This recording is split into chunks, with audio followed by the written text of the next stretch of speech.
करना है। अगर वायनावाड़ी का लोग चाहता है कि हमारा भी हल्के में काम हो, हमारा भी एमएलए जाकर हमारा आवाज बने, बुलंद करे, हमारे लोगों के लिए हक का लड़ाई लड़े, तो हम लोगों को भी एक होना पड़ेगा, मुत्तहिद होना पड़ेगा, इत्तेहाद पैदा करना पड़ेगा। ये नहीं कोई आया अपना पास वोट मांगा, वोट दे दिया, नहीं। आज सब लोग समझदार हो गया। वोट उसको दो जो तुम्हारा काम करने में यकीन मानता है। ये धोखेबाज लोग हैं। एडीएमके का पार्टी का देखो आप, हमारी बहन नीलोफर कफील, क्या किया उसका साथ, धोखा दिया, रो रही है बेचारी हमारी बहन, नहीं दिया उसको टिकट। ये ऐसा ही है, सामने कुछ करेगा, पीछे कुछ करेगा, मगर हम लोग जो बोलता है वो करता है। आज अगर आप देखो, इतना दूर हैदराबाद तेलंगाना से एक जमात निकलता है, एमआईएम, देश भर में जाता है, लोगों का मोहब्बत मिलता है, लोग दुआओं से नवाजता है। हम बिहार में गया, वहां पर हम सिर्फ 21 सीट पर लड़ा, एक ही जगह पर सीमांचल में, वहां पर भी आपकी तरह लोगों के पास कोई ऑप्शन नहीं था। इतने सालों से दूसरे को वोट देते आ रहे थे, जब ऑप्शन मिला, मजलिस को वोट दिया, दुआ दिया, तो आज आपका प्रार्थना से, आपका दुआ से हमारे पास बिहार में 5 एमएलए चुनकर आया है। हम लोग वहां से गुजरात गया, लोग बुला रहे थे, आइए असद भाई, आपका जरूरत है, आप आवाज उठाइए, हमारी तरफ कोई देखने वाला नहीं है, हमारा कोई पुरसाने हाल करने वाला नहीं है, आप हम मजलूमों का आवाज बनिए। असद साहब गुजरात को गया, आप यकीन मानिए 20 दिन के अंदर गुजरात में बॉडी फॉर्म किया, प्रेसिडेंट सेलेक्ट किया, 4 जगह पे हम चुनाव लड़ा, सिर्फ 4 जगह, भरूच में लड़ा, अहमदाबाद लड़ा, गोधरा लड़ा, मोदासा लड़ा, 40 सीट पर लड़ा सिर्फ। फर्स्ट टाइम एंट्री मारा, 40 सीट पर चुनाव लड़ा, और इतना लोगों ने मोहब्बत दिया कि हमको 40 सीटों पर 24 सीट पर हमको कामयाबी मिला गुजरात। और इतना ही नहीं है, ये जो हम लोग को बोलता था ना कि ये तो पार्टी खाली मुसलमानों के लिए आया, मुसलमानों का काम करता है, नहीं, उनके मुंह पे तमाचा भी मार के आया। हमने वो 40 का अंदर 9 हमारे हिंदू भाई बहनों को टिकट दिया, हमारा हिंदू भाई बहनों को टिकट दिया, और उसमें से 6 लोग मार्जिन के साथ जीत के आया है। अब क्या जवाब देगा ये लोग? सिर्फ हमारे को एक ही चीज बोलेगा, बी टीम है, सी टीम है, डी टीम है, बोलते रहो, क्या फर्क पड़ता है। ये कान से सुनता है, इससे निकालता है, पुराना खेल हो गया तुम्हारा, नहीं चलता। अभी पब्लिक समझदार हो गया, पब्लिक के पास ये नहीं चलने वाला है तुम्हारा बकवास। अरे आप हमको ए से लेके जेड टीम तक बोल दो, कोई फर्क नहीं पड़ा। हम तो चुनाव लड़ने को आए हैं, हम चुनाव लड़ेंगे, और इंशाअल्लाह अल्लाह ने, ईश्वर ने चाहा तो वायनावाड़ी में भी चुनाव जीत कर दिखाएंगे। लोगों को याद रखना, काम मांगता है ना। आज देखो आपके पास हॉस्पिटल है क्या? मेरे को मालूम पड़ा, जानकारी के मेरे मुताबिक एक म्युनिसिपल हॉस्पिटल है, उसमें भी इलाज बराबर नहीं है। आपको अगर इलाज करना है तो आपको 70 किलोमीटर जाना पड़ता वेल्लोर में। तो क्यों, क्या इतने साल से जो आपके बीच में ये एमएलए लोग बन के आया, पार्टी चुन चुन के आया, क्या लोग के पास फंड नहीं था? फंड था, लेकिन खुद का तिजोरी भरा, इन लोग काम नहीं किया आपके लिए, जो काम हमको करना है। लोग बुलाता है, क्यों असद साहब इधर आओ, बिहार को आओ, यूपी में आओ, गुजरात आओ, तमिलनाडु आओ, क्यों बुलाता है? क्योंकि लोगों को लगता है कहीं ना कहीं कि ये पार्टी हमारा काम करेगा। और याद रखो, आपके सामने बैठा हुआ है असदुद्दीन ओवैसी साहब। कल इखलाक पे बॉम्ब ब्लीचिंग हुआ, आवाज उठाया असद ओवैसी। ट्रिपल तलाक पे इशू आया, आवाज उठाया असद ओवैसी। जिधर मजलूमों पे जुल्म हुआ तो आवाज उठाया असद ओवैसी। सीएनआरसी कहा गया तो पार्लियामेंट में शेर की तरह गूंजा ओवैसी। हर चीज में ओवैसी आपकी लड़ाई लड़े, हर जगह मजलूमों की आवाज बने, तो फिर आपके वोट का हकदार भी तो ओवैसी है ना। फिर काहे कोई आलतू फालतू पार्टी को किसको वोट देगा? जो हमारे से कांधा मिलाकर चलेगा, जो हमारा हक का लड़ाई लड़ेगा, जो हमारे बच्चों का फ्यूचर बनाने का बात करेगा, जो हमारे बच्चों को फ्यूचर के अंदर पॉलिटिकल एम्पावरमेंट देने का बात करेगा, तो वायनावाड़ी का जनता भी उसी के साथ जाएगा। जाएगा क्या नहीं जाएगा? जाएगा ना? अरे जोर से बोलो, जाएगा ना? ये आवाज उधर जाना मांगता है। जाना चाहिए, क्योंकि हक और इंसाफ और जिसका दिल के अंदर इंसानियत रहता है वो सोचता है कि मैं ऐसे इंसान के साथ क्यों नहीं जाऊं जो मेरी हक की लड़ाई लड़ता है, क्यों मैं ऐसे इंसान का साथ नहीं दूं जो मेरे लिए लड़ेगा, पार्लियामेंट में लड़ेगा, टीवी में लड़ेगा, पब्लिक के साथ लड़ेगा और भाजपा की आंख में आंख डाल के बात करेगा। डरता नहीं। 550 है, मगर हमारे पास तो सिर्फ 2 है पार्लियामेंट में। मगर जब बोलता है ना तो सामने वाला नजर ऊपर करके देखने का भी ताकत नहीं रखता। ये ताकत है मजलिस इत्तेहादुल, ये ताकत है मजलिस इत्तेहादुल मुस्लिमीन का। और हम लोग डरने और घबराने वाली जमात नहीं है, बिंदास मुकाबला करने में मानता है, क्योंकि हक की लड़ाई है। जिंदगी में एक बार जियो, एक दिन जियो, मरद के माफिक जियो, 100 दिन की जिंदगी से बेहतर है एक दिन शेर का माफिक जियो। आज तुम्हारे पास एक ऑप्शन आया है, अब तक ऑप्शन नहीं था। क्या इसको वोट देंगे, क्या डीएमके को वोट देंगे, किसको वोट देंगे? ये सब तो एक ही ताली के छट्टे बट्टे। मैं जहां से आता है महाराष्ट्र से, उधर आपने देखा ये क्या किया कांग्रेस खेल, सेक्युलरिज्म के नाम पर सबको बेवकूफ बनाया, सबका वोट जमा किया। हम सेक्युलर है, माइनॉरिटी का आवाज बनेगा, दलित का आवाज बनेगा, तुम्हारे हक के लिए लड़ेगा। हम सबने बेचारा आपकी हमारी तरह मासूम लोग था, उनको भरोसा करके वोट दिया, वोट हमारा लिया। बाद में सत्ता का लालच देखो क्या है इन लोग का। सत्ता का लालच लेकर जाकर शिवसेना की गोदी के अंदर जाके बैठ गया ये लोग। ये शिवसेना वो है जो जिंदगी भर मुसलमानों को, माइनॉरिटी को गालियां देकर सत्ता संभाली है। इनका काम ही था, इनको गाली दो, सत्ता में बैठ। आज ये बेशरम कांग्रेस जाकर उसका गोदी के अंदर बैठा है, आप सब देख रहा है। तो यही होने वाला है, वोट आपका लेगा सेक्युलरिज्म के नाम पे और चले जाएगा किधर, भाजपा के अंदर। इसलिए ध्यान रखो, मत जाओ ऐसी पार्टी के साथ। 70 साल तो अपने को बेवकूफ बनाना आपने, अब अपना टाइम आ गया, इनका टाइम तो खत्म हो गया, अभी अपना टाइम आएगा। एक इंसान तेलंगाना से निकला पूरे देश के अंदर, मजलूमों का आवाज पर, क्या कमी था उसके पास सोचो आप।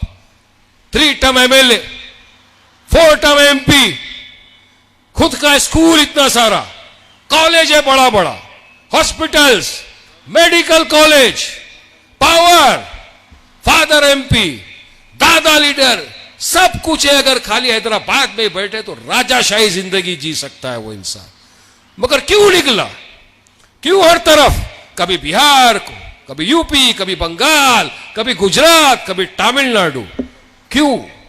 क्योंकि नहीं देख सकता आपका तकलीफ, आपका दर्द, आपकी हक की लड़ाई लड़ने को आया है।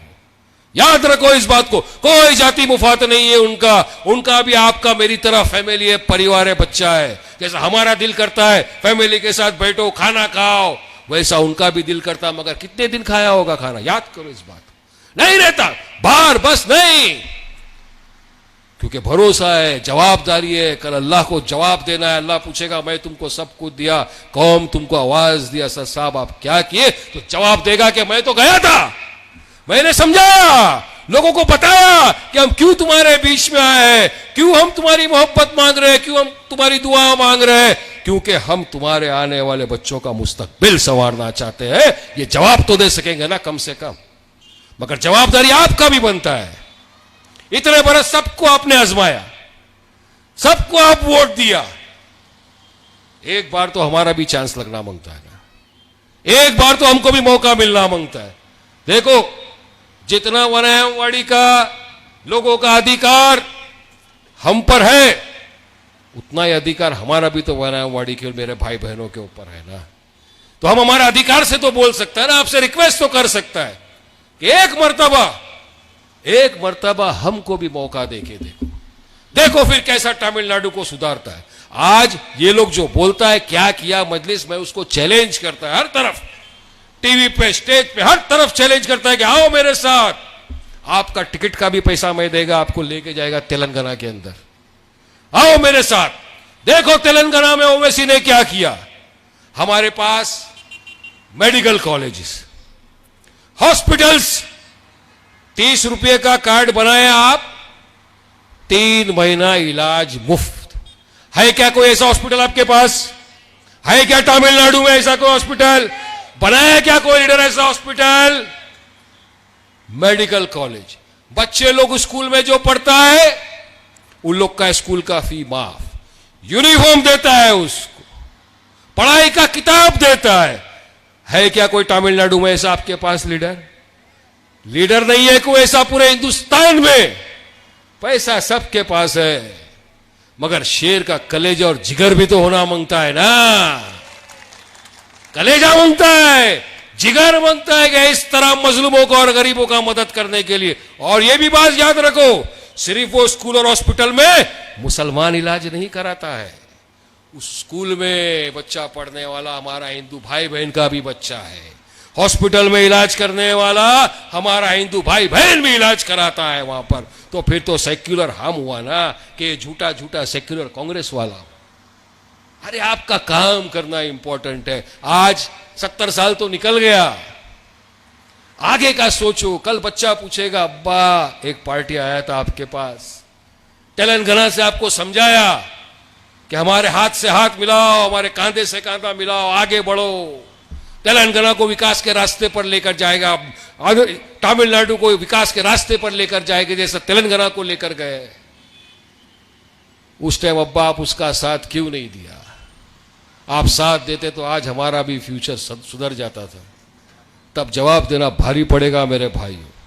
इसलिए आज ऐसा बनो कि आपका बच्चा जब बड़ा हो तो बोले, वाकई में अब्बा आपने एक ऐसी पार्टी का साथ दिया जिसकी वजह से आज मेरे पास पॉलिटिकल एम्पावरमेंट है, जिसकी वजह से आज मेरे पास एक अच्छा हॉस्पिटल है, जिसकी वजह से आज हम लोग अच्छा स्कूल में जा सकता है, अच्छा कॉलेज में पढ़ सकता है, और जिसकी वजह से आज हम दूसरे की आंख में आंख डालकर बात कर सकता है। ऐसा इंसान बनो भाइयों बहनों बुजुर्गों।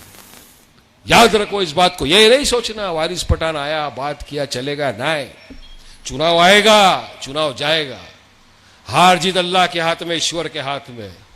मेरा काम आपको समझाना है, और यह भी बोल के जाएगा वारिस पठान आपको, आधी रात को भी अगर वाड़ी का मेरा भाई, मेरा बुजुर्ग, मेरा दोस्त हमको आवाज लगाएगा कि वारिस भाई ये काम है, हम आपके लिए रात को 12 बजे भी खड़ा रहेगा, याद रखना।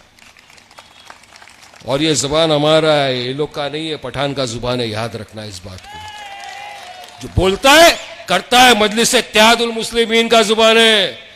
हम लोग सिर्फ हवा में बात नहीं करता, इन लोग की तरह जुमलाबाजी, 15 लाख तुम्हारे अकाउंट में आएगा। आया क्या? मैं भी ख्वाब देख रहा था 15 लाख आएगा तो घूमने को जाऊंगा, अभी तक नहीं आया। 2 करोड़ लोग को रोजगार देने का बात किया था, मिला क्या रोजगार? उसकी जगह में 12 करोड़ युवाओं ने रोजगार खो दिया हमारे देश में। किसका वजह से? सिर्फ ये मोदी का वजह से। अनप्लैंड तुमने लॉकडाउन लगा दिया, रात को आ गया टीवी के अंदर आके तुमने बोल दिया कि लॉकडाउन सब बंद। अरे किधर से गरीब इंसान अपना पेट भरेगा? कहां से खाना खाएगा? मजदूर का तुमने काम छीन लिया, गरीब के मुंह से निवाला छीन लिया तुमने, रास्ते में लेकर आ गया सारे मजदूर को। आपने मैंने पूरे देश ने देखा कि किस तरह से प्रवासी मजदूर हमारा भाई नंगे पैर चल के जा रहा है अपने गांव। ये सब किसकी वजह से हुआ? यही भाजपा सरकार, यही मोदी। जुमला मारने से देश नहीं चलेगा। अब बहुत हो गया, अब देश को विकास मांगता है, देश को डेवलपमेंट मांगता है, देश को ऐसा इंसान चाहिए जो हमारे को पॉलिटिकल एम्पावर। आज कितना लोग हमारे पास ऐसा है पॉलिटिक्स के अंदर, नहीं, लोग किसको आगे बढ़ने ही नहीं देता। इनका एक ही है, अपना काम बनता भाड़ में जाए जनता, यही काम है इन लोग का। हमको हमारा तिजोरी भरने से मतलब, दूसरा कोई कुछ कर ले हमको उसका फर्क नहीं पड़ता, यही इनका इंटेंशन और इश्यू है। लेकिन हमारा ऐसा नहीं है, हम काम करने में विश्वास रखते हैं, एक साथ कांधे से कांधा मिलकर आगे बढ़ने में विश्वास करते हैं, डेवलपमेंट करने में विश्वास करते हैं, विकास करने में विश्वास करते हैं। हम हमारे बच्चे भी आगे पढ़ लिख कर बड़े डॉक्टर बने, इंजीनियर बने, लॉयर्स बने, अच्छे पॉलिटिकल फील्ड में आए, वो चीज करना चाहते हैं हम आपके सामने। मगर इसमें हम कोशिश कर सकते हैं, फैसला आपके हाथ में, आपको फैसला लेना है कि जिस तरह से 70 साल निकल गए इसी तरह आगे जिंदगी भर निकलना है, या अपने हल्के के लिए, अपने आने वाले फ्यूचर के बच्चे के लिए विकास का फैसला आप खोल लेना है। मगर सोचो, आप सोचना भी पड़ेगा कि क्यों मैं एक बार असद ओवैसी साहब की पार्टी को ट्राई नहीं करूं, क्यों मैं एक बार दिनाकरण साहब की पार्टी को ट्राई नहीं करूं। दोनों एक साथ है, मजबूत कॉम्बिनेशन, ऐसा कॉम्बिनेशन है अच्छे अच्छे को हिला डालेगा, तो क्यों एक बार ट्राई नहीं करना। हम हर चीज के लिए ट्राई करता है एक बार, और यकीन मानो मेरा पर्सनल तजुर्बा आपको बताता है, एक बार जो मजलिस इत्तेहादुल मुस्लिमीन पे भरोसा है कि जिंदगी भर ऊपर वाले से दुआ करता है कि वाकई में अगर जिंदगी में 10 फैसले गलत किया होगा मगर एक फैसला सही किया, जो मजलिस इत्तेहादुल मुस्लिमीन के साथ में मैं गया उसको वोट डाला और जीता के लेकर आया। वक्त बहुत कम था हम लोगों के पास, आज आपके पास आपका अपना वकील अहमद। आप बोलेगा इतना टाइम में लोग सब रहा, आप तो अभी आए क्या कि ये आदमी वो है जो हमेशा आपके लिए खड़ा रहेगा। अभी जब लॉकडाउन था क्या काम नहीं किया वकील अहमद, बताओ मेरे को। जिसने उसको फोन किया उसके काम के लिए गया, रात को 12 बजे उठ के गया, नींद में से कॉल किया उठ के गया। अरे जो उससे हो सका पैसे से, अपनी जानी माल से, हर चीज से मदद किया, खड़ा है हमारे साथ। अब क्या ये 65-70 साल वाले लोग खड़े रहेंगे क्या आपके साथ? आप फोन करेगा तो शायद नहीं, मैं तो दुआ करता है हेल्थ और तंदुरुस्ती का, किसका हम बुरा नहीं बोलता है, मगर रियलिटी भी तो है ना, प्रैक्टिकलिटी भी है।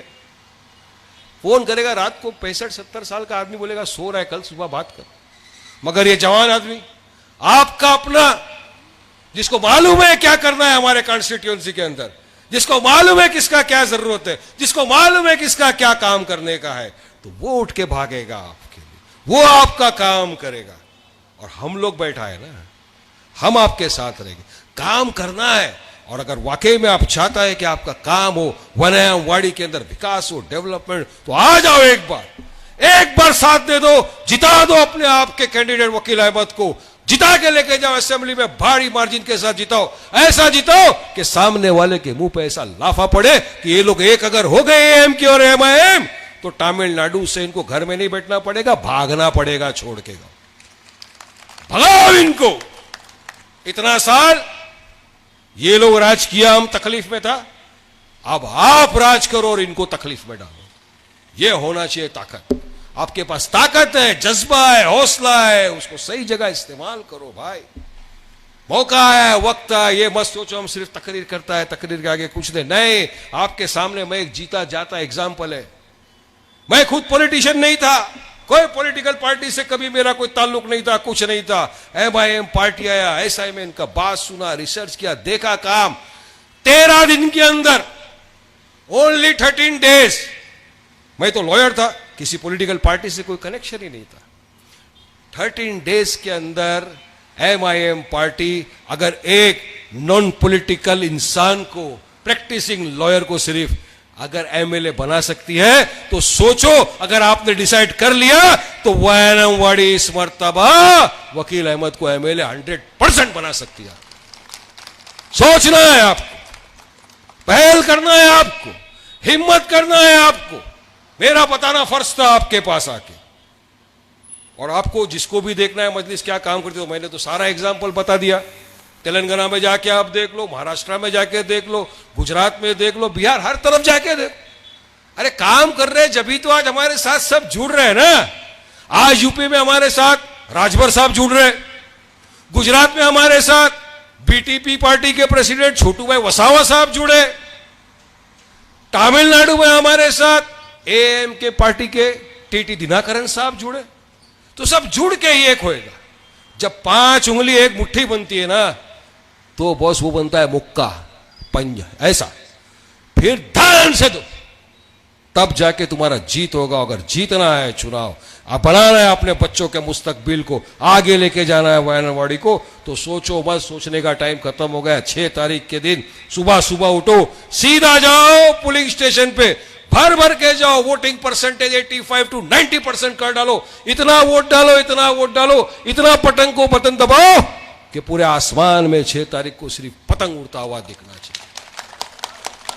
और जहां जहां पर भी हमारी अलायंस पार्टी के कैंडिडेट एएमएम के पार्टी के दिनाकरण साहब के उम्मीदवार खड़े हैं, जिनका निशान है प्रेशर कुकर, ऐसा कुकर का सीटी बजाओ, ऐसा सीटी बजाओ कि पूरे वनावाड़ी, पूरे तमिलनाडु में कुकर का सीटी का गूंज गुने और पूरी तरह से भारी मार्जिन के साथ सब जीत कर आएंगे।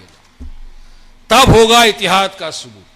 मत बटो आपस के अंदर, मत बटो भाइयों, बहुत साल देख लिया सब, इसको वोट डालो, उसको डाल दिया भाई, उसको नहीं नहीं, एक प्लेटफॉर्म पे आओ। 5 साल में एक मर्तबा आपको मौका मिलता है वोट डालने का, उसको खोना नहीं चाहिए। सबको निकल के आना है अपने अपने घरों से, अपने पड़ोसी को, अपने रिश्तेदार को, अपने मां बहन सबको लेके जाओ पोलिंग स्टेशन में, वोट डालो। वोट डालना बहुत जरूरी है, तो संविधान ने हमको अधिकार दिया है। ये वो संविधान है जो डॉक्टर बाबा साहेब अंबेडकर ने हमको दिया है, इसकी तो हम लोग रक्षा कर, ये तो संविधान को रोज खत्म करने की बात कर, मगर हम तो संविधान को संभाल रहे, संविधान के दायरे में रहकर अपनी बात रखते हैं, डेमोक्रेटिक राइट अपना इस्तेमाल करते हैं। तो आपको भी संविधान ने ये पावर दिया, अधिकार दिया है, अपना राइट टू वोट, ये आपका अपना अधिकार है, इसको खोना मत, मगर सही जगह डालना। और वो सही जगह है प्रेशर कुकर या एएमआईएम का पतंग। पतंग उड़ाओ, मजलिस के उम्मीदवारों को कामयाब करो, वनावाड़ी से वकील अहमद साहब को जिताकर भारी अक्सरियत के साथ में असेंबली में भेजो, और फिर देखो इंशाअल्लाह, मुझे अल्लाह से, ईश्वर से पूरा यकीन है कि वनावाड़ी भी बदलेगा। और ये मोदी वाला जुमला नहीं बदलेगा, ये एएमआईएम वाले की जुबान वाला बदलेगा। हम बदलेंगे, इंशाअल्लाह जरूर बदलेंगे। यहां भी वही सपना देखा है ओवैसी ने कि मुझे जिस तरह से तेलंगाना में हॉस्पिटल और स्कूल बनाए, इसी तरह से हमको तमिलनाडु के अंदर भी अपना काम करना है। तमिलनाडु की भी आवाम को फैसिलिटी देना है, उनके भी बच्चों के लिए ऐसा स्कूल बना है, ऐसा हॉस्पिटल बनाना है जहां पर वो आकर ऐसा इलाज कर सके। यही अरमान है, यही सपना है ओवैसी ब्रदर का। बाकी क्या है, सब कुछ है ना उनके, मगर सोचो आज हमारे पास आए तो हमारा भी फर्ज बनता है ना। और ईमान वाले, इंसानियत है, तो इंसानियत का तकाजा आज का यह है कि हमको इस पार्टी को सपोर्ट करना और हमारे कैंडिडेटों को जिताना। तो सपोर्ट करेंगे ना, जोर से, सिर्फ हाथ वाला नहीं, मोदी वाला हाथ नहीं, सपोर्ट करेंगे ना, मजलिस के उम्मीदवारों को जिताएंगे ना, दिनाकरण साहब के उम्मीदवारों को जिताएंगे ना, पतंग के बटन पर, कुकर के बटन पर मोहर लगाएंगे ना। बिल्कुल, यही उम्मीद करके आपसे मैं विदाई लेता हूं, क्योंकि मैं जानता हूं आप सब लोग जिनको सुनना चाहते हैं, बेसब्री से मैं भी उनको सुनना चाहता हूं। आपने मुझे बोलने का मौका दिया यहां पर, इसलिए बहुत बहुत शुक्रिया। इंशाअल्लाह उम्मीद है कि मेरे भाइयों ने जो इतना प्यार से मुझे सुना, ये 6 तारीख के दिन भी हमारी इज्जत रख लेंगे, लाज रख लेंगे। शुक्रिया, अस्सलाम वालेकुम, जय हिंद, वनक्कम। இப்பொழுது தேசிய முற்போக்கு திராவிட கழக வாணியம்பாடி செயலாளர் சங்கர் அவர்களை 2 நிமிடம் உரையாற்ற வரவேற்கிறேன்.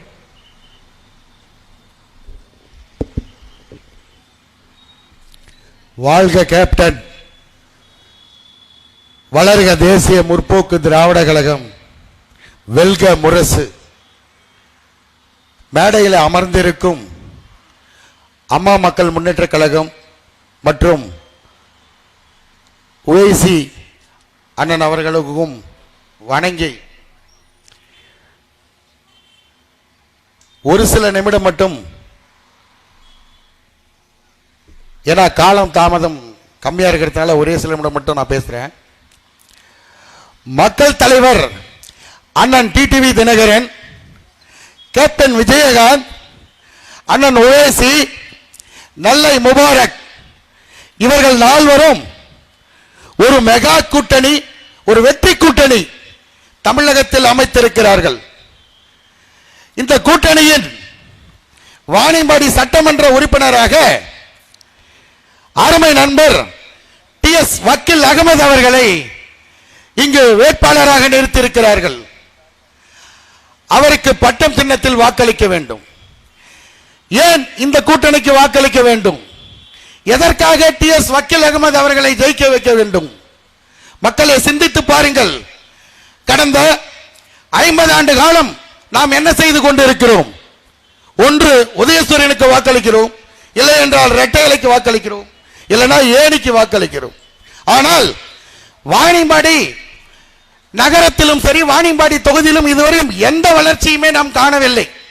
காரணம், ஒவ்வொரு தேர்தலிலும் 500 ரூபாய் 1000 ரூபாய் ஓட்டுக்கு பணம் கொடுத்து விட்டு நம்மளை ஏமாற்றி வாக்குகளை வாங்கி கொண்டு மீண்டும் 5 ஆண்டு காலம் யாருமே இங்கு வருவதில்லை. உதாரணத்துக்கு கடந்த அதிமுக அவருக்கு நம்ம வாக்களிச்சோம், ஒரு அமைச்சரை நம்ம ஊருக்கு கொடுத்தாங்க. யாராவது ஒருத்தர் அதிமுக இருந்து எங்கூட விவாதம் பண்றதுக்கு தயாரா இருந்தா, இந்த 5 ஆண்டு காலம் நீங்கள் என்ன செய்தீர்கள்? ஒண்ணுமே செய்யல. அதே மாதிரி இன்னைக்கு முஸ்லிம் லீக் வராங்க. இவங்க எப்படின்னா, அதாவது எல்லாம் சொல்லிட்டு இருக்காங்க, அம்மா மக்கள் முன்னேற்ற கழகம் தான் பி டீம் பி டீம்னு. யார் உண்மையான பி டீம்னு தெரியுமா உங்களுக்கு? நீங்க அதிமுகவுக்கு வாக்களிச்சீங்கன்னா அது நேரடியா தாமரைக்கு தான் போகும். அது நேரடியா நீங்க மோடியை ஜெயிக்க வைக்கிற மாதிரி. ரெண்டாவது, ஏனிக்கு நீங்க வாக்களித்தீங்கன்னா அந்த நிச்சயமா திராவிட முன்னேற்ற கழகம் வெற்றி பெற்றால் அடுத்த 24 மணி நேரத்தில் மோடியுடன் போய் சேர்ந்து விடுவார்கள். மக்களே சிந்தித்து வாக்களிங்கள், நிச்சயமாக இது நடக்கும். ஏன்னா அவங்க தான் உண்மையான பி டீம். இப்ப வேணா அவங்க சொல்லலாம், முஸ்லிம் வாக்கெல்லாம் வாங்கறதுக்காக நாங்க தான் உண்மையா உழைக்கிறோம், நாங்க தான் உண்மையா பண்றோம். உண்மையா முஸ்லிம்களுக்காக இந்தியா முழுக்கும் ஒரு தலைவர் பாடுபட்டு இருக்காருன்னா அது ஒரே ஒரு ஒருத்தர் உவேசி அவர்கள் மட்டும்தான். ஏனென்றால் பாராளுமன்றத்தில் 540 எம்பி இருக்கிறப்போ அவருடைய ஸ்பீச்சை யாராவது கேட்டிருக்கீங்களா? கேளுங்க. மோடி எதிர்த்து பேசுற ஒரே ஒரு ஆண் சிங்கம் அவர் மட்டும்தான். இன்னைக்கு நான் அதை பண்ணிடுறேன், நான் இதை பண்ணிடுறேன், நாங்க தான் பிடிஎம் சொல்றதெல்லாம் அதெல்லாம் சும்மா. இப்படி ஏமாற்றி உங்களோட வாக்குகளை வாங்கி மீண்டும் மீண்டும் நம்மளை ஏமாற்றி கொண்டிருக்கிறார்கள். ஏனென்றால் 50 ஆண்டு காலம் முஸ்லிம் லீக் இங்கு இருக்கிறது. அவர்கள் என்ன செய்திருக்கிறார்கள், என்ன பண்ணிட்டு இருக்காங்கன்னு யாருக்காவது தெரியுமா? 30 ரூபாய்க்கு ட்ரீட்மெண்ட் பார்க்கிற ஒரு ஹாஸ்பிட்டல் ஹைதராபாத்ல இருக்குது. 30 ரூபாய் நீங்க கட்டிட்டீங்கன்னா ட்ரீட்மெண்ட் பார்த்துட்டு வரலாம். இது மாதிரி காலேஜஸ், ஸ்கூல்ஸ் எல்லாமே அவங்க வச்சிருக்காங்க. டி.எஸ். வக்கீல் அகமது அவர்களுக்கு நீங்கள் பட்டம் சின்னத்தில் வாக்களித்து மிகப்பெரிய வாக்கு வித்தியாசத்தில் வெற்றி பெற செய்தால் நிச்சயமாக ஹைதராபாத்தில் என்னெல்லாம் இருக்குதோ அதெல்லாம் நிச்சயமா நம்ம வாணியம்பாடி சட்டமன்ற தொகுதிக்கு வரும் என்று உங்களுக்கு நிச்சயமாக அண்ணன் அவர்கள் வாக்குறுதி கொடுப்பார். நானும் அந்த வாக்குறுதியை கொடுக்கிறேன். ஒரே ஒரு முறை நீங்கள் பட்டம் சின்னத்துக்கு வாக்களிக்க வேண்டும் என்று கூறி விடைபெறுகிறேன். நன்றி, வணக்கம். மிகவும் சிறப்பாக பேசிய நகர செயலாளர் சங்கர் அவர்களுக்கு நன்றியை தெரிவித்துக் கொள்கிறேன். இப்பொழுது நம்முடைய வாணியம்பாடி சட்டமன்ற வேட்பாளராக போட்டியிடும் மாண்புமிகு நம்முடைய நண்பர் டி.எஸ். வக்கீல் அகமது அவர்களை மேடைக்கு அழைக்கிறேன். அஸ்ஸலாமு அலைக்கும். அனைவருக்கும் மாலை வணக்கம். நடைபெற்றுக் கொண்டிருக்கும் இந்த தேர்தல் பிரச்சார பொதுக்கூட்டத்திற்கு வருகை தந்து சிறப்பித்துக் கொண்டிருக்கும் நம்முடைய கூட்டணி கட்சியைச் சேர்ந்த தலைவர்களே, பொறுப்பாளர்களே அனைவருக்கும் என்னுடைய மனமார்ந்த நன்றியை தெரிவித்துக் கொள்கிறேன். எனக்காக கடந்த 2 தினங்களாக நம்முடைய வாணியம்பாடி சுற்றியுள்ள பகுதிகளில் தீவிர தேர்தல் பிரச்சாரத்தில் ஈடுபட்டு கொண்டிருக்கும் நம்முடைய தேசிய தலைவர் பாரிஸ்டர் அசதுத்தீன் சாஹிப் அவர்களுக்கு மற்றும் இன்று வாணியம்பாடி சட்டமன்ற தொகுதியில் மகாராஷ்டிராவில் இருந்து வருகை தந்து எனக்காக இந்த பிரச்சார பொதுக்கூட்டத்தில் உரையாற்றி அமர்ந்து கொண்டிருக்கும் மகாராஷ்டிராவின் சிங்கம் அண்ணன் வாரிஸ் பட்டான் சாஹிப் அவர்களுக்கும் நம்முடைய தேர்தல் பொறுப்புரை கேட்பதற்காக இங்கே கூடி நின்று இதனை வாக்காக மாற்ற வேண்டும் என்று நல்ல எண்ணத்தோடு இங்கே கூடி நின்று கொண்டிருக்கும் பொதுமக்களுக்கும் மீண்டும் ஒருமுறை சலாத்தினையும் வணக்கத்தையும் தெரிவித்துக் கொண்டு, இந்த தேர்தல் மிக முக்கியமான ஒன்று தேர்தல். தமிழகத்தில் ஒரு பக்கம் திமுக, இன்னொரு பக்கம் அதிமுக. இந்த அதிமுக அடிமை அரசு பாஜகவின் கைக்கூலியாக மாறிவிட்டது. கடந்த 4 ஆண்டு காலமாக தமிழகத்தை அடமானம் வைத்து விட்டது. மிக தெளிவாக சொன்னால் அடமானம் வைத்து விட்டார்கள். மக்களின் நலன்களை, மக்களின் எதிர்காலத்தையும் சற்று கூட சிந்திக்காமல் தங்களுடைய சீட்டுக்காக, தங்களுடைய பதவிக்காக இந்த தமிழ்நாட்டை அடமானம் வைத்து விட்டார்கள். அடுத்த பக்கம் திமுக. தேர்தல் வந்தாலே ஒரு விஷயத்தை அவர் தெளிவா சொல்லுவார். சிறுபான்மை மக்களின் பாதுகாவலன், இஸ்லாமியர்களின் பாதுகாவலன். நம்முடைய ஸ்டாலின் அண்ணன் அவர்கிட்ட ஒரு விஷயத்தை கேட்கணும். இந்த மேடத்தின் வாயிலாக அவரிடம் ஒரு விஷயத்தை கேட்க நான் ஆசைப்படுகிறேன். கடந்த சட்டமன்ற தேர்தலில் இதே முஸ்லீம் லீக், தமுமுகவை சார்ந்த 2 கட்சிகளுக்கும் நீங்கள் 9 சீட்டுகளை கொடுத்தீர்கள். 9 சீட்டு கொடுத்து 8 சீட்டை தோற்கடித்து விட்டீர்கள். ஆனால் இம்முறை அவங்களுக்கு 3, இவங்களுக்கு 2, அதுல 5ம் காலி ஆக போகுது. தேர்தல் முடிந்தவுடன் 5ம் காலி செய்ய போறாங்க. இது உண்மை. மே 2ஆம் தேதி இந்த ரிசல்ட் இப்படிதான் வரப்போகிறது. சீட்டு நாங்க கொடுக்கிறோம், தோக்கடிக்கிறது நாங்கள் தான். ஒரு பக்கம் இவங்க 1000 ரூபாய் நாங்க தமிழகத்துக்கு அனைத்து வீட்டு தலைவிகளுக்கும் 1000 ரூபாய் கொடுக்கிறோம் சொல்றோம். இன்றைக்கு ஒரு விஷயத்தை கேட்கிறேன். வாணியம்பாடியை சேர்ந்த பல பெண்கள் விதவைகளாகவும் முதியோர்களாகவும் இருக்கிறார்கள். கடந்த வாணியம்பாடி 3 மாதத்திற்கு முன்பு வாணியம்பாடியில் நடந்த குறை தீர்வு கூட்டத்தில் ஒரு விதவை பெண், ஜுவேரியா என்ற சொல்லக்கூடிய விதவை பெண், அவருடைய கணவரை இழந்து கிட்டத்தட்ட 3 பெண்கள் வாழ்வதற்கு அவரிடம் பொருளாதாரம் இல்லை. அவர் கலெக்டரிடம் ஒரு மனு கொடுத்திருந்தார். நான் என்னுடைய வாழ்வாதாரத்திற்காக அரசின் சார்பில் மாதந்தோறும் 1000 ரூபாய் எனக்கு வழங்க உத்தரவிட வேண்டும் என்று வாங்கி 1 மாசம் ஆச்சு. அதுக்கப்புறம் ரிஜெக்டட். இதுதான் நீங்கள் கடந்த ஆண்டுகளில் நீங்கள் எத்தனை பேருக்கு அந்த உதவித்தொகை கொடுத்தீர்கள்? கடந்த ஆண்டு நீங்கள் எத்தனை பேருக்கு என்னென்ன நல்ல திட்டங்கள் நீங்கள் அறிவித்தீர்கள்? அந்த திட்டங்கள் எந்தெந்த பேருக்கு எத்தனை பேருக்கு போய் சேர்ந்தது? அது சொல்லி ஓட்டு கேட்க வேண்டியது தானே. மக்கள் இப்போது மிகவும் தெளிவு ஆயிட்டார். ஏமாற்ற முடியாது என்ற ஒரு நிலைமைக்கு. அதனால் தான் இவர் 1000 சொன்ன உடனே அவர் 1500 ரூபாய் கொடுக்கிறேன்ட்டார். சரி, ஒரு பக்கம். கடந்த சட்டமன்ற தேர்தலில் நம்முடைய மஜ்லிஸ் கட்சி சார்பில் தனியாக போட்டியிட்டு சுமார் 10,000 வாக்குகளை நாங்கள் பெற்றோம். அந்த தேர்தலில் இதே பகுதியை சார்ந்த முஸ்லிம் லீக் வேட்பாளர் 55,000 வாக்குகளை பெற்றார். அவர் தோல்வி அடைந்து விட்டார். அதிகமான வாக்குகளை இந்த தொகுதி மக்கள் அதிமுக வேட்பாளர் நீலோஃபர் கஃபீல் அவர்களுக்கு கிட்டத்தட்ட 70,000 வாக்குகளை கொடுத்தார். அந்த நேரத்தில் அவர் நம்முடைய தொகுதி மக்களுக்கு பல வாக்குறுதிகளை கொடுத்திருந்தார். முதல் வாக்குறுதி நம்முடைய வாணியம்பாடி ரயில்வே மேம்பாலத்தை கட்டி தருகிறேன் என்று. இதுவரைக்கும் 5 வருஷம் முடிஞ்சு போச்சு. அடுத்த ஒரு ஆட்சி வரப்போது ஒரு பணியும் நடக்கவில்லை.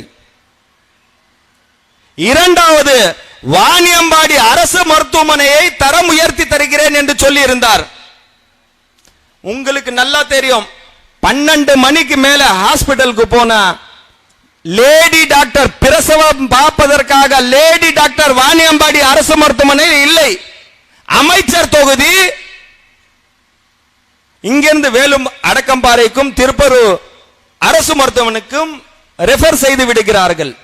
இதுதான் வாணியம்பாடியின் இன்றைக்கு நிலைமை. இன்னொரு பக்கம் திமுக வேட்பாளர், அவர் விஷயத்தை பத்தி பேசணும்னா 10 ஆண்டுகளுக்கு முன்பு காதார்பேட்டையில் நடந்த உள்ளாட்சி தேர்தலில் தோல்வி அடைந்த ஒரு வேட்பாளர், நகரமன்ற உறுப்பினராக அந்த ஊர்ல இருக்கவங்கள அவர் விரும்பவில்லை. எப்படி இந்த வாணியம்பாடி நகர தொகுதி மக்கள் அவர் ஏற்றுக்கொள்வார்கள்? அவர் பல விஷயத்தில் இப்ப எல்லா சமூகத்திலும் he is a social service பண்ணக்கூடிய ஒரு நல்ல சிறந்த மனிதரா நான் கேட்கிறேன். இந்த கூட்டத்தின் வாயிலாக நீங்கள் வாணியம்பாடி விஎம்இ சொசைட்டியில் நீங்களும் ஒரு உறுப்பினர், நீங்கள் எத்தனை பேருக்கு இலவசமாக சீட்டு கொடுத்தீர்கள்? நாளைக்கு இதே இடத்தில் நீங்கள் மேடைப்பட்டு சொல்லுங்கள். உங்களால் எல்லளவு இந்த நகர மக்களுக்கு எந்த விதத்திலும் லாபம் அடைந்தது இல்லை, லாபம் அடைய முடியாது.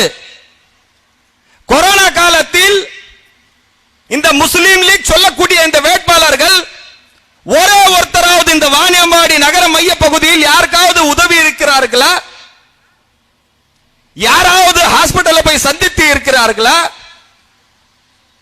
பின்ன எலெக்ஷன் வந்தா மட்டும்தான் இவர்கள் நம்மளை தேடி வருவார், ஜெயிச்ச பிறகு முதலாளிகளை தேடி சென்று விடுவார்கள்.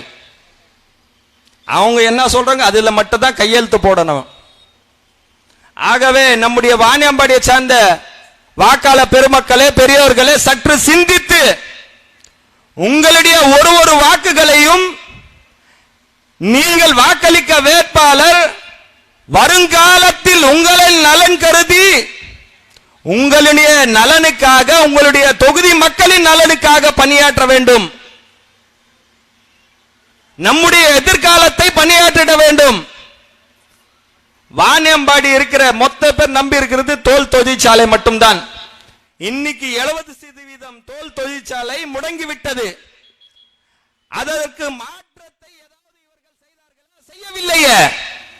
கடந்த சட்டமன்ற தேர்தலில் அதிமுக சார்பில் வாணியம்பாடியில் தொழிற்பேட்டை அமைத்து தருகிறோம் என்று வாக்குறுதி அளித்திருந்தார். என்ன ஆயிற்றது அது வாக்குறுதி?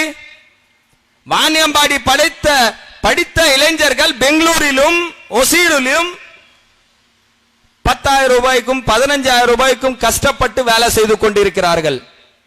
இந்த நிலைமையை மாற்ற வேண்டும். நம்முடைய தொகுதி மக்கள் நல்ல வாழ வேண்டும். இன்னைக்கு யாராவது கேட்டா நான் இந்த ரோடு போட்டேன் அந்த ரோடு போட்டேன், நீ இருந்தாலும் ரோடு போடுவ, நீ இல்லைனாலும் ரோடு போடுவாங்க. கடந்த 5 ஆண்டு காலமாக எந்த கவுன்சிலரும் இல்லை. அந்த பகுதி வேலை செய்யவில்லையா? காவா வரவில்லையா? தண்ணீர் வரவில்லையா? எல்லா பணிகளும் தானாக நடந்துவிடும். நம்முடைய சட்டமன்றம் பாராளுமன்ற உறுப்பினர்கள் எதற்காக தேர்வு செய்கிறார்கள் என்று சொன்னால், இந்த தொகுதி மக்களுக்காக ஏதாவது நல்ல திட்டத்தை கொண்டு வர வேண்டும். இந்த தொகுதி மக்களின் நலன் காக்க அவர்கள் பாடுபட வேண்டும். இதற்காக தான் சட்டமன்ற உறுப்பினர்கள். உங்களுடைய குரலாக சட்டமன்றத்திலும் பாராளுமன்றத்திலும் ஒலிக்க வேண்டும். இவங்களால் சொல்ல முடியுமா? இப்போ ஒரு விஷயத்தை தெளிவா சொல்றேன். பாராளுமன்றத்தில் முத்தலாக் தடை சட்டம் கொண்டு வரப்பட்டது. அந்த சட்டத்திற்கு எதிராக முஸ்லிம் லீக் வேட்பாளர்கள் எத்தனை பேர் என்ன பேசினார்கள் உங்களால் சொல்ல முடியுமா? நீங்கள் மக்களுக்காக என்ன பேசுகிறீர்கள் சொல்ல முடியுமா?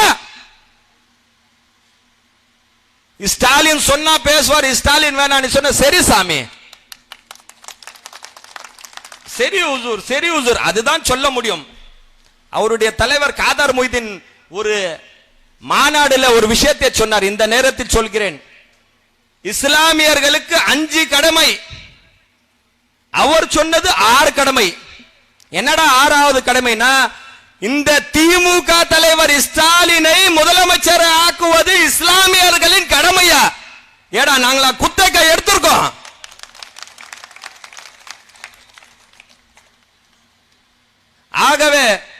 எனக்கு பின்பு நம்முடைய தேசிய தலைவர் அவர்கள் உங்களிடம் உரையாற்ற இருக்கிறார். சற்று சிந்தித்து இந்த தொகுதியில் உங்களுக்காக, உங்கள் வளர்ச்சிக்காக வேலை செய்யக்கூடிய ஒரு நபரை தேர்வு செய்யுங்கள், எனக்கு ஆதரவு தாருங்கள், எனக்கு ஒதுக்கப்பட்டுள்ள பட்டம் சின்னத்தில் வாக்களித்து பெருவாரியான வாக்கு வித்தியாசத்தில் வெற்றி பெற செய்ய வேண்டும் என்று அன்போடு கேட்டு விடைபெறுகிறேன். நன்றி. अस्सलाम वालेकुम. हमारे वानियम्बाड़ी के दरमियान अभी खुसूसी मेहमान जनाब बारिस्टर असादुद्दीन ओवैसी साहब को स्टेज पर तकरीर फरमाने के लिए दावत दे रहा हूं.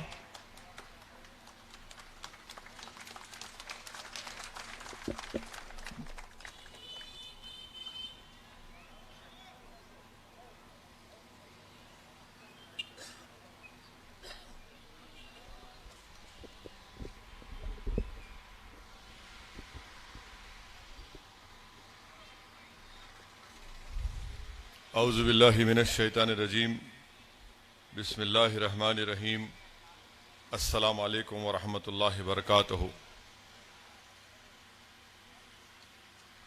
शहनशीन पर स्टेज पर बैठे हुए तमिलनाडु के मजलिस इत्तेहादुल मुस्लिमीन के सदर व वानियम्बाड़ी के उम्मीदवार जनाब वकील साहब, जनाब कन्नाबी रामन साहब जो AMAMMK के हैं, याजिल साहब, मनीवनन साहब, शंकर साहब जो कैप्टन विजयकांत के DMDK के हैं, राजा साहब, कमलनादन साहब, अन्ना दुराई साहब, कृष्णन साहब, इम्तियाज साहब और मुंबई से तशरीफ लाए साबिका रुकन असम्बली वो स्पोक्स पर्सन मजलिस इत्तेहादुल मुस्लिमीन जनाब वारिस पठान साहब, वानियम्बाड़ी के मेरे तमाम मजलिसी रुफ़ा, मोअज़्ज़िज़ हाज़रीन कराम, बुज़ुर्गान कौम और मिल्लत और मेरे गयूर नौजवान साथियों, मैं ज़्यादा देर आपके दरमियान में नहीं खड़ा रहूँगा. आप तमाम अल्हम्दुलिल्लाह अभी एक तफसीली गुफ्तगू को आपने सुना. जनाब वकील साहब ने बहुत से ऐसे मसाइल और इशूज़ पर उसका अपनी तकरीर के दौरान जिक्र भी किया और आपको बताया कि वानियम्बाड़ी में जो तकालीफ है और मसाइल हैं उसको हल करना कितना ज़रूरी है. मैं सिर्फ आपसे ये बताना चाहूँगा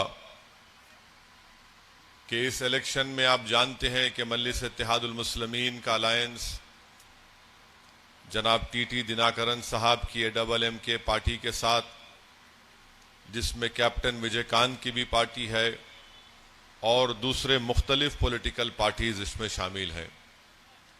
हमारी कोशिश और मकसद एक ही है कि तमिलनाडु की पॉलिटिक्स में, सियासत में एक थर्ड पॉलिटिकल अल्टरनेटिव बने और हमारा मानना यह है कि तमिलनाडु की सियासत में, पॉलिटिक्स में एक पॉलिटिकल स्पेस है, एक पॉलिटिकल वैक्यूम है और मुझे यकीन है कि TT दिनाकरन और कैप्टन विजयकांत की कोशिशों से इंशाअल्लाह ताला ये अलायंस एक थर्ड पॉलिटिकल अल्टरनेटिव के रूप में तमिलनाडु की पॉलिटिक्स में इमर्ज करेगा इंशाअल्लाह ताला. तीसरी बात मुझे आपसे जो जिक्र करना है कि बहुत से लोगों में ये एक गलत फहमी है कि मजलिस इत्तेहादुल मुस्लिमीन यहाँ से इलेक्शन लड़ रही है और आप तमाम की कोशिश भी यही है और हमारी भी कोशिश यही है और इसीलिए मजलिस इत्तेहादुल मुस्लिमीन TT दिनाकरन साहब के अलायंस का हिस्सा बनी कि तमिलनाडु में फिरका परस्त कम्युनल फोर्सेस को, फिस्ताई ताकतों को, फैशिस्ट फोर्सेस को, उनको इस असेंबली इलेक्शन में शिकस्त मिले. हमारी कोशिश भी है, हमारी दुआएं भी हैं मगर मैं आपको ये बताना जरूरी समझता हूं, ये कोशिश तो हमको करना है, मगर कहीं कोशिश करते करते ऐसा ना हो जाए कि हम अपने हाथ पर ही कुराड़ी मार लें। यकीनन हमको ये तमाम कम्युनल और फैसिस्ट फोर्सेस को शिकस्त देना है, मगर इसका हरगिज मतलब ये नहीं है कि वानियम्बाड़ी में आपको एक जो तारीखी मौका आपको मिल रहा है कि आप अपनी एक आजाद इंडिपेंडेंट पॉलिटिकल लीडरशिप को बना सकें। आप इस मौके को मत खोइए। और अगर किसी के दिमाग में यह ख्याल है कि वकील इलेक्शन लड़ रहे हैं, तो मैं उनको याद दिलाना चाहता हूं कि वकील पहली मर्तबा नहीं, दूसरी मर्तबा मजलिस इत्तेहादुल मुस्लिमीन की टिकट पर वानियम्बाड़ी से असेंबली का इलेक्शन लड़ रहे हैं।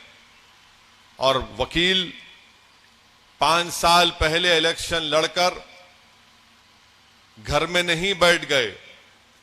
वकील वानियम्बाड़ी के अवाम के दरमियान में रहे।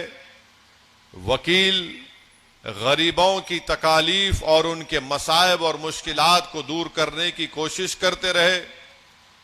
वकील जब लॉकडाउन आज से 7-8 महीने पहले हुआ, जब पूरे मुल्क में, तमिलनाडु में, वानियम्बाड़ी में कोरोना अपने उरूज पर था, तो ऐसे वक्त में वकील उन लोगों की खिदमत करने का एजाज उसको हासिल है कि अगर किसी को भूख और प्यास की जरूरत पड़ती तो मजलिस इत्तेहादुल मुस्लिमीन का ये लीडर आपके दरमियान में था।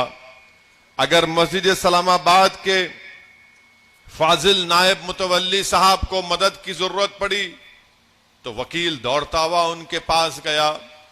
अगर किसी का कोरोना से डेथ हो गया, इंतकाल हो गया, तो बिला लिहाज मजहब मिल्लत मजलिस के सदर ने यह नहीं देखा कि मरने वाले का मजहब क्या है, उसके आखिरी रसूमात उसके मजहब के तहत अदा किए जाएं। वकील ने उन मरने वालों की डेड बॉडी भी उनके अफराद खानदान को उनके पसमानदगान में पहुंचाने का इंतजाम किया। और जब 5 साल पहले मजलिस ने इलेक्शन लड़ा तो यकीनन हमको कामयाबी नहीं मिली।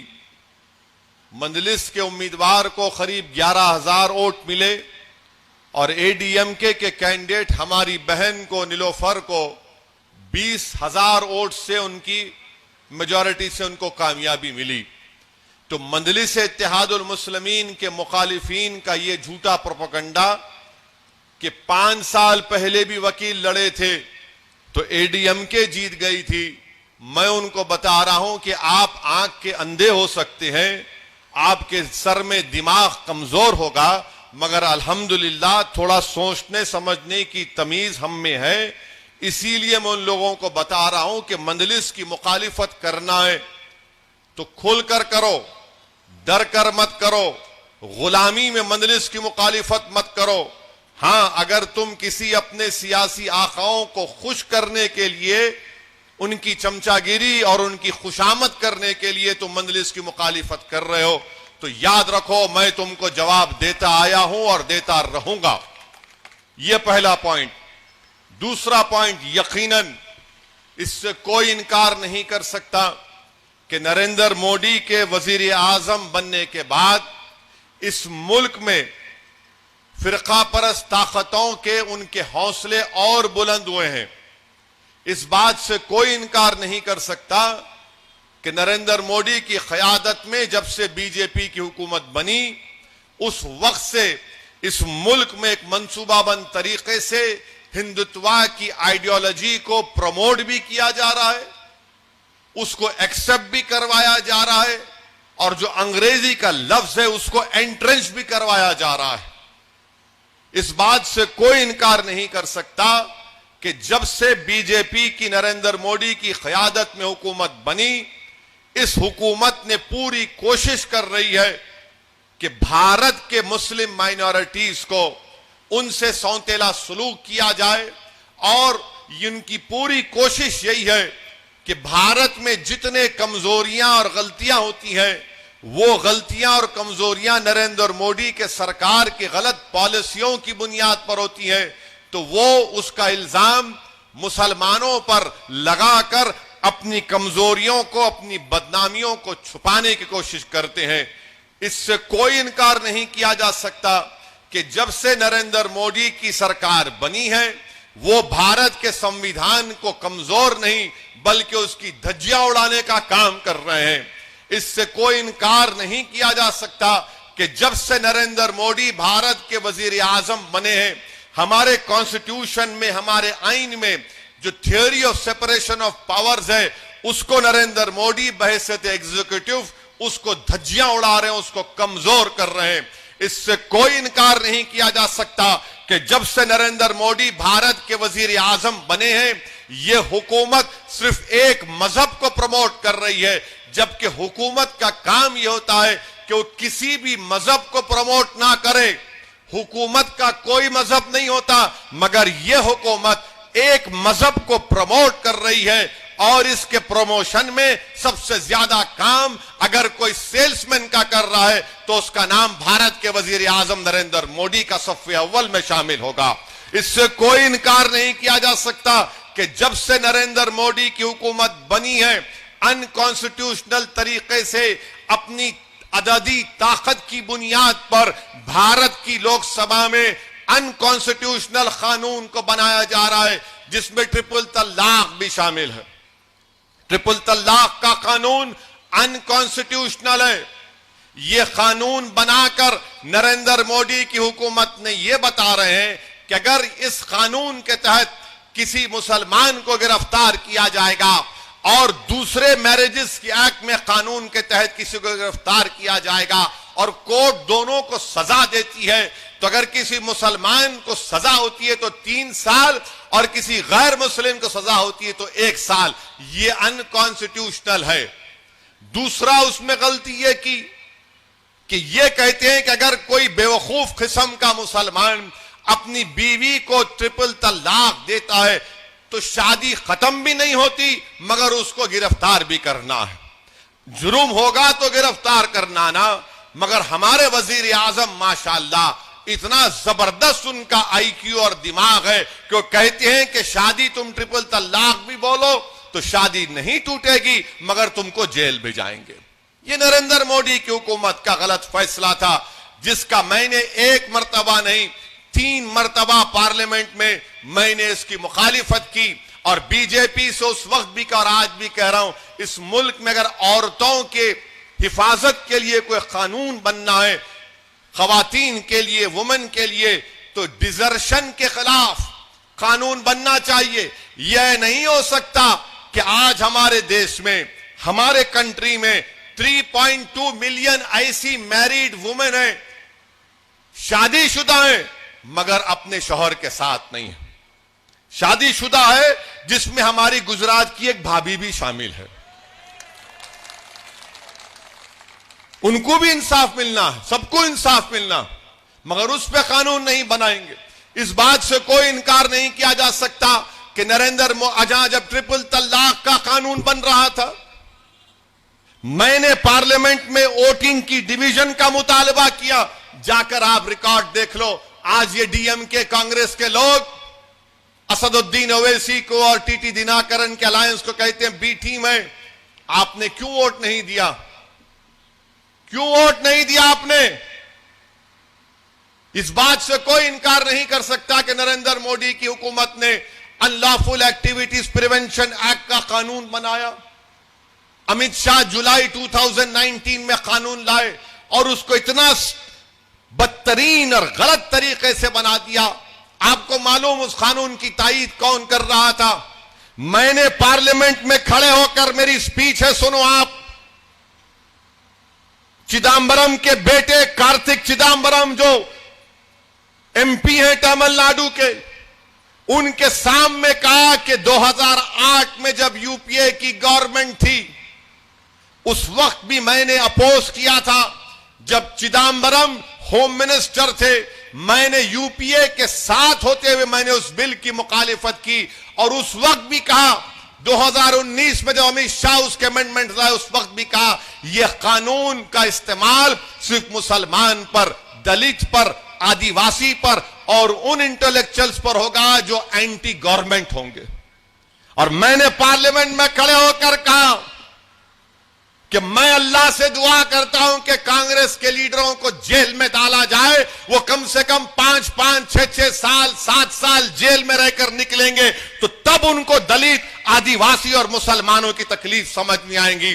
तो कांग्रेस के पूरे एमपी खड़े हो गए, कार्तिक चिदम्बरम भी खड़े हो गए। मैंने कहा तकलीफ हुई ना अब तुमको तकलीफ हुई ना अब?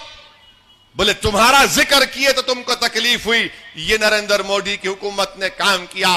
कांग्रेस पार्टी ने यूएपीए बिल का सपोर्ट किया।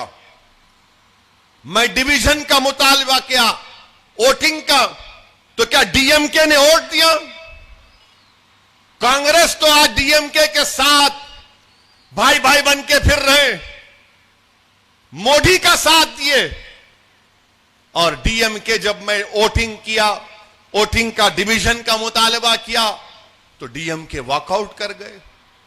मैं पूछा डीएमके के लोगों को, अरे वोट डालो ना। वो नो इनफ हम जा रहे, वी आर गोइंग। मतलब क्यों जा रहे? ठहर के रजिस्टर कराओ। नहीं, सिटीजन अमेंडमेंट बिल लाया गया, मैंने पार्लियामेंट में उस बिल को फाड़ा अनकॉन्स्टिट्यूशनल कहकर। 300 बीजेपी के एमपी, तमिलनाडु के 38 एमपीज थे। मैंने डिवीजन किया, बोला वोटिंग करो, डीएमके चले गए, कांग्रेस पार्टी चले गई। आपको मालूम, मैं जब वोटिंग का मुतालबा डिमांड किया तो मेरे को खाली 6 वोट मिले। 6 वोट मिले मेरे को। डीएमके वोट नहीं दिए, कांग्रेस वोट नहीं दिए, और आकर बोलते हम CAA को इंप्लीमेंट नहीं करेंगे। मेरे अजीज दोस्तों और बुजुर्गों, लोग मेरे से पूछते हैं आप क्यों अलायंस नहीं करें इन लोगों से, आप क्यों लड़ रहे हैं? मैं आपको आज बोल रहा हूं, मैं पहले भी जिक्र किया था और इसके गवाह वकील हैं, इसके गवाह हमारे मजलिस के मसूद हैं। यही डीएमके के इनके डॉक्टर मस्तान हैदराबाद को मेरे पास आए, बोले मैं आ रहा हूं। मैं बोला मुझे जाना है, बोले नहीं आना है। आए मेरे घर को आए, मेहमान थे। मुझे तकलीफ हो रही है बोलते वक्त, मगर लोग सवाल कर रहे हैं तो बता रहा हूं। मुझसे बैठकर कहा था कि 1 सीट आपको देते हैं, वानियम्बाड़ी की देंगे, बोले थे ना वकील, आप हमारे माइनॉरिटी कन्वेंशन में आ जाइए। मैंने कहा मैं नहीं आ सकता, मेरा यूपी में प्रोग्राम है। बोले नहीं, हमारे लीडर बोल रहे आप आना, उनके बाजू बैठना, you must come and you must sit beside our leader.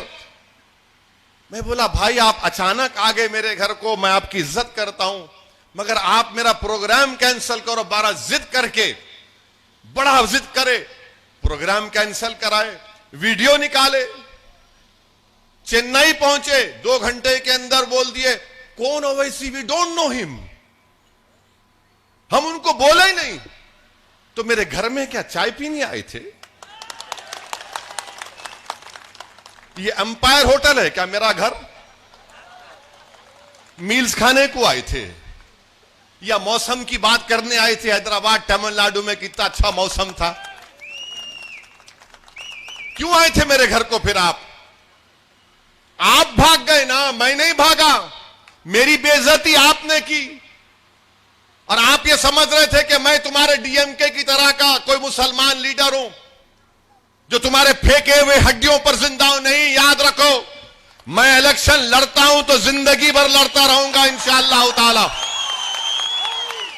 हम जिंदगी भर लड़ेंगे इलेक्शन, लड़ना ही तो हमको आता है ना, सीना दिखाना हमको आता है, पीठ दिखाना हमारी फितरत में नहीं है। जीत हार तो अल्लाह देने वाला है, तुम क्या दोगे? जीतोगे अल्लाह देगा, अल्लाह कामयाबी देगा, अल्लाह इज्जत देने वाला है। ये काम इनका था। अब बोल रहे B team B team B team, क्योंकि आपके पास क्या सर्टिफिकेट की दुकान है, आपके साथ गए तो आपकी टीम में, नहीं तो बी टीम में। मेरे अजीज दोस्तों और बुजुर्गों, मैं जानता हूं कि हमारे मुल्क में फिरका परस्ती बढ़ रही है, मगर क्या फिरका परस्ती 2014 से बढ़ रही? क्या फिरका परस्ती पहले नहीं थी? क्या डीएमके अगर 2002 में अटल बिहारी वाजपेयी की हुकूमत की सपोर्ट नहीं करती, अप्रैल 30, 2002 को डीएमके ने लोकसभा में गुजरात के फसादात का जो मोशन आया था उसमें डीएमके ने सपोर्ट किया। अगर जब डीएमके सपोर्ट विड्रॉ कर लेती अटल बिहारी वाजपेयी गवर्नमेंट से, तो नरेंद्र मोदी इस देश के प्राइम मिनिस्टर नहीं बनते थे। अगर आज नरेंद्र मोदी प्राइम मिनिस्टर हैं तो डीएमके की वजह से हैं। अगर तुम उस वक्त विड्रॉ करते अपनी सपोर्ट को, आज तुम बड़ी हमदर्द दिखा रहे हो। जब तुमको मलाई मिल रही थी, मिनिस्ट्री मिल रही थी, तो तुम खामोश हो गए।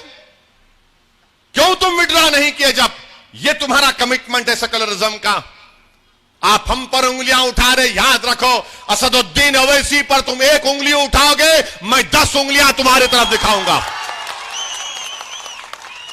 मेरे अजीज दोस्तों और बुजुर्गों, वहां से फिरका परस्ती बढ़ रही है। ये कांग्रेस पार्टी बोलती है ओवैसी कम्युनल है। अरे तुम्हारे से बड़ा कम्युनल कोई दुनिया में था ना, है ना, रहेगा।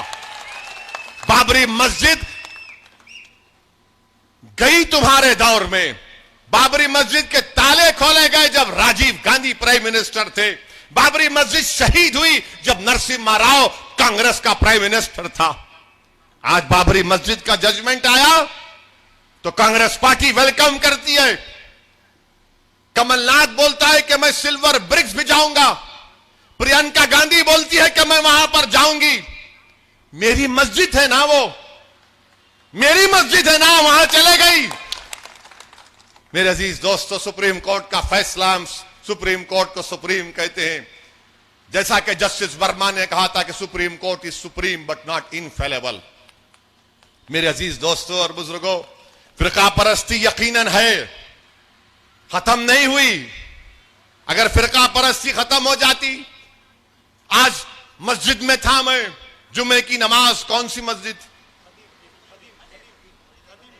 मस्जिद खदीम में अल्हम्दुलिल्लाह जुमे की नमाज पढ़ने का मौका मिला। वहां पर हजरत क़िबला मौलाना ने यह अपील की कि सेकुलर पार्टियों को वोट दो, सेकुलरिज्म को जिंदा रखो। मैं पूछना चाह रहा हूं, 2018 में रमजान के महीने में एक बच्चा था जुनैद, हाफिज जुनैद, 18-17 साल का बच्चा, दिल्ली से नए कपड़े लेकर अपने घर को हरियाणा में जा रहा था तो भरी ट्रेन में जुनैद को चाकू से मारा गया। चलती हुई ट्रेन में जुनैद को मारा गया। कोई उठ के जुनैद को बचाने को नहीं आया, कोई नहीं आया। सब देखते रहे, चाकुआं पड़ते रहे, वार पड़ता रहा। प्लेटफॉर्म आया, ट्रेन रुकी तो उसका भाई अपने जख्मी भाई को उठाकर प्लेटफॉर्म पर उठाता है और कहता है कि कोई मदद करेगा मेरे भाई को, क्योंकि 50 सीढ़ियां चढ़ के दूसरी जगह उतारना है। कोई नहीं आया। यह सेकुलरिज्म है। मैं अपने बच्चे को उठाता हूं, अपने भाई को, अपने बेटे को, और 50 सीढ़ियां चढ़कर 50 सीढ़ियां उतरकर पुकारता हूं कि भाई को एंबुलेंस लाओ, मेरा भाई मर जाएगा, मेरा भाई मर गया, मेरा बेटा मर गया। सेकुलरिज्म जिंदाबाद। यह सेकुलरिज्म है कि अखलाक को मारा जाता है घर में फ्रिज के नाम पर। यह सेकुलरिज्म है। और निकलता उसमें बकरी का गोश्त। पीलू खान को रोड पर मारा जाता है, यह सेकुलरिज्म है। रकबर खान को कुल्हाड़ी से मारकर वीडियो निकाला जाता है, यह सेकुलरिज्म है। झारखंड में अलीमुद्दीन अंसारी को पूरी मार्केट में वीडियो निकालकर मार मार कर खत्म कर दिया जाता है, यह सेकुलरिज्म है। कहां है सेकुलरिज्म, मुझे बताओ। हां, सेकुलरिज्म है भारत के कॉन्स्टिट्यूशन में और रहेगा। मैं इस पॉलिटिकल सेकुलरिज्म के खिलाफ था और रहूंगा। कोई आके बोलेगा ये सेकुलर, कहां है सेकुलरिज्म? अगर सेकुलरिज्म होता तो मेरी जब मस्जिद शहीद हो रही थी कोई सामने आता, कोई नहीं आया। सेकुलरिज्म है ना। तो दिल्ली में 20 मसाजिद को जलाया गया, नुकसान पहुंचाया गया, सेकुलरिज्म, सेकुलर पार्टी को वोट दो, वहां है ना। जब मस्जिदों पर हमला हो रहा था तो दिल्ली का चीफ मिनिस्टर बजाय दौड़ता, चेन्नई के साइज का दिल्ली नहीं है, चेन्नई से भी थोड़ा कम होगा। वो चीफ मिनिस्टर बजाय जहां पर मस्जिद पे या मंदिर पे या मुसलमान पे हिंदू पे हमला हो रहा था वहां पर दौड़ कर जाता हो। क्या किया मालूम? दिल्ली का चीफ मिनिस्टर, जिसको सेक्युलर पार्टी बोलते हैं, वो महात्मा गांधी के समाधि के सामने जाके खामोश बैठा रहा। मर गए लोग। एक 85 साल की औरत जल के मर गई धुएं से। सेकुलरिज्म है, सेकुलर पार्टी को वोट दो। कौन? मैं जिम्मेदार था उसका। सेकुलर पार्टी को वोट दो। दिल्ली, बंबई, गुजरात के पूरे वाकयात आपके सामने, सेकुलर पार्टी को वोट दो। अरे कहां है सेकुलरिज्म? मैं देखना चाह रहा हूं। संविधान में है मगर प्रैक्टिकल रियलिटी में नहीं है। जो लोग बोलते ना सेकुलर पार्टी को वोट दो, मैं उनसे पूछना चाहता हूं, नरेंद्र मोदी को 2014 में, ये मेरा नहीं CSDS का डेटा है, centre for social development studies Delhi का मशहूर थिंक टैंक है, 31% नरेंद्र मोदी को हिंदू वोट मिला था 2014 में। 2019 में वो 37% हो गया। 31 से 37 हो गया। मैं जिम्मेदार हूं और ये जिम्मेदारी हम पे नहीं। इलेक्शन आते ही सब लोग बोलते देखो आपको सेकुलरिज्म को बचाना है। अरे ये सेकुलरिज्म ये कौन सा तोता है? कहां है भाई? किधर है वो? बताओ ना। बचाना है, फिर मेरे को कौन बचाएगा? मेरे बच्चों को कौन बचाएगा? मेरी मां को कौन बचाएगा? मेरी मस्जिद को कौन बचाएगा? मेरी जान को कौन बचाएगा? मेरी पहचान को कौन बचाएगा? क्या हम गुलाम हैं इन लोगों के? इलेक्शन आते हैं कि खाली वोट डालो, वोट डालो। क्या हम वोट नहीं ले सकते? क्या तुम पैदा इसलिए हो कि तुम वानियमबाड़ी में सिर्फ वोट डालोगे, वकील को नहीं डालोगे? क्या आप वोट डालने के लिए पैदा हुए, वोट लेने के लिए नहीं पैदा हुए? मेरे अजीज दोस्तों और बुजुर्गों, डरना नहीं है किसी से। क्यों डरेंगे आप? और आज के खुतबे में, बयान में मौलाना ने बड़ा अच्छा समझाया कि नमाज में खड़े होकर कब पढ़ना है, नमाज में माफ करना बैठकर कब पढ़ सकते हैं। मौलाना ने, मुफ्ती साहब ने बहुत अच्छा समझाया कि दोनों जानों पर बैठ के नमाज पढ़ सकते, अलकट पलकट मारकर बैठ सकते, नहीं तो कुर्सी पे कब बैठ सकते, जब आपके पैरों में ताकत कम हो जाती। मेरे दिमाग में ख्याल आया, बात तो सही बोले। जब पैर में ताकत नहीं है तो ही जानों पे बैठना, नहीं तो अलकट पलकट मारकर बैठना। और डॉक्टर बोले वो भी नहीं कर, कुर्सी पर बैठना। मगर सियासत में बैठना नहीं है, खड़े रहकर मुकाबला करना है। सियासत में बैठना नहीं, बैठे तो दफना देते आपको। सियासत में खड़े रहना है, सियासत में खड़े रहना है, सीना तान कर खड़े रहना और बोलना हाँ हम लड़ेंगे। जब इबादत, सबसे महबूब इबादत नमाज में यह हुक्म है, तो यह भी इबादत है, बातिल ताकतों से मुकाबला करना, अपने हक को मनवाना, मुत्तहिद होना। क्योंकि इस जमहूरियत में जब तक आपके पास आपकी ताकत नहीं होगी, कोई नहीं सुनेगा आपको। ये सेकुलर पार्टी धोखेबाज है, झूठे हैं, बहुत बड़े झूठे हैं, इनसे उम्मीद मत लगाओ आप। आज बोल रहे हैं सेकुलर था ना 5 साल पहले, क्या सबने नहीं कहा था कि एडीएमके को वोट दो? सोचो आप, 5 साल पहले ही बोले थे ना, जैसा आज जुम्मे में बोले 5 साल पहले ही बोले थे एडीएमके को वोट दो, एडीएमके को वोट दो। उन्हें क्या करा? उन्हें बोले शर्माओ ना, को खाली मुंडी तो भी लाओ, ऐसा बोलो, बोले थे ना। फिर क्या हुआ? उसका जिम्मेदार मैं हूं। आप बोले उनको वोट दो, हमारी बहन को रुला दिए, नीलोफर को रुला दिए। अब आप बोल रहे नहीं इनको वोट दो। मेरे भाई, ये सियासत है, पॉलिटिक्स है, इसमें आपको फुटबॉल खेलना है, फुटबॉल खेल के गोल मारना है। मगर हम क्या कर रहे हैं? हम क्या कर रहे हैं? हम खुद फुटबॉल बन जा रहे हैं इनके पैरों में। फुटबॉल खेलना है, पॉलिटिक्स में फुटबॉल खेलना है। जिस तरह वो क्या फुटबॉल प्लेयर का नाम है, रोनाल्डो की तरह लेके दौड़ना है। यहां क्या हो रहा? नहीं, हम ही खुद फुटबॉल बन जा रहे। सेकुलर पार्टी कहां है? सेकुलर पार्टी कौन सेकुलर है? हाँ, मुझे बदनाम करते कि इन्हें फिरका परस्त है। ठीक है, मैं फिरका परस्त हूं।